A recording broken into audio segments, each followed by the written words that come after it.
E foi assim que tu começou, né? Você começou a ver que você era bom em Excel, muita gente tinha dificuldade, daí surgiu. Conta aí como é que foi o início. Foi exatamente assim, em 2015, eu estava no final da faculdade de engenharia de produção lá na UF, Boa. estagiava na L'Oréal e já tinha usado muito Excel porque eu fiz parte de empresa júnior e tal, fui presidente da empresa júnior, e aí usava muito Excel para fazer as paradas.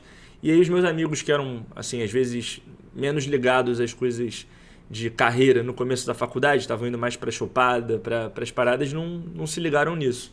E aí chegou no momento que todo mundo tinha que procurar estágio, e eu já sabia bastante Excel e a maioria deles não, né? E aí, entre uma aula e outra, eu sentava e falava, porra, olha isso aqui, fácil de fazer, uma tabela dinâmica, um PROC-V, uma coisa básica assim, e aí eu ia conseguindo ajudar a galera. E aí eu falei, pô, se eu estou conseguindo ensinar aqui entre uma aula e outra de graça, isso pode ser, às vezes, um negócio.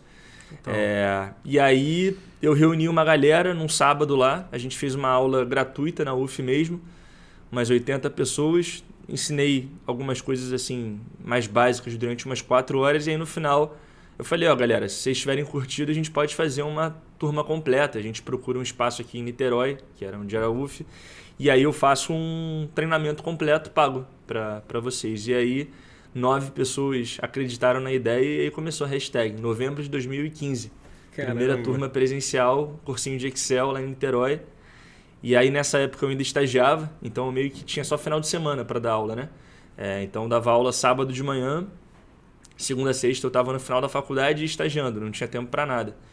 E aí durante uns 6 meses eu fui tocando assim, tipo, o negócio foi crescendo organicamente, sempre com a pegada ali de ensinar para a galera da faculdade o que precisava aprender para conseguir um estágio.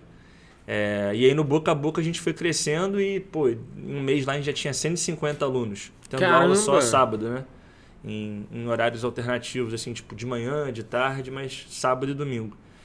E aí eu me juntei com o Lira, que é sócio fundador também, e a gente viu em determinado momento que assim, o gargalo para a gente continuar crescendo era tempo. Se a gente tivesse mais tempo, a gente conseguia fazer mais turmas, conseguia estudar sobre digital para entrar na internet e tal. E aí a gente tomou a decisão de abandonar nossos estágios, largar os estágios para tocar e focar 100% na empresa. E aí dali a empresa começou a crescer bem. E me conta umas curiosidades aqui. Quanto você cobrou para esses 9 lá no início? Assim, ticket, Cara, eu paga, acho que era sei tipo lá, 300 pratas. Assim. 300 pratas. 4 aulas de 4 horas, 16 horas de curso. Legal, então tu fez 2.700 ali. Foi por aí. Esse foi teu cash inicial para começar cash inicial. o business. É até engraçado assim que perguntam, pô, mas quanto que você precisou colocar de entrada para o negócio começar? E eu sempre falo, tipo, o custo que a gente teve para fazer o negócio começar foi literalmente um bolo daquela fábrica de bolos. Eu tenho uma franquia dessa. Você tem? Tenho. Porque assim, o local que a gente arrumou para dar aula, a gente falou com o cara, ó, a gente vai pagar por hora e a gente está começando o negócio agora. Então, se você deixar a gente dar a primeira aula, no final da primeira aula o pessoal vai pagar metade do valor. E aí, com esse pagamento, a gente consegue acertar contigo. Tranquilo por você? Ele confiou na gente. Tranquilo, dá a aula, no final da aula eu venho aqui fechar a sala e vocês me pagam, né? E foi assim a entrada desses 9 aí, os 150 da primeira aula de cada um meio que bancou o aluguel da sala ali, das horas que a gente usou. E aí você só comprou o bolo? O custo foi o bolo para dar no intervalo ali. A água e o café o cara já dava, estava dentro do pacote. Então foi o bolo lá da fábrica de bolo.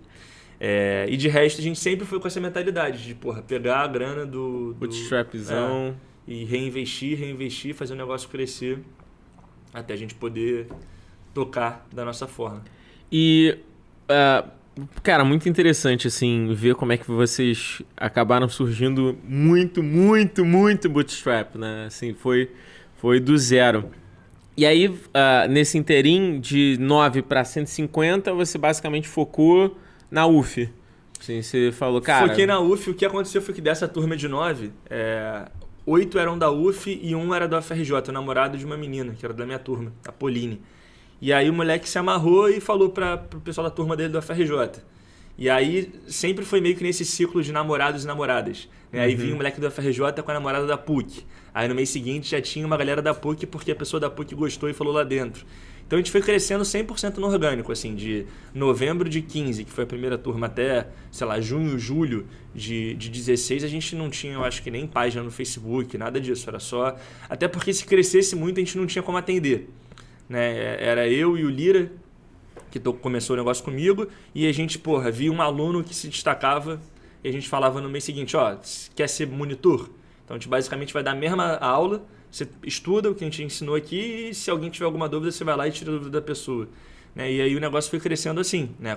Com o tempo a gente foi meio que criando um time de monitores e aí a gente via que o monitor mandava bem, deixava ele explicar uma parte da aula e aí a gente ia ganhando confiança nele para ele virar professor e a equipe foi crescendo desse jeito.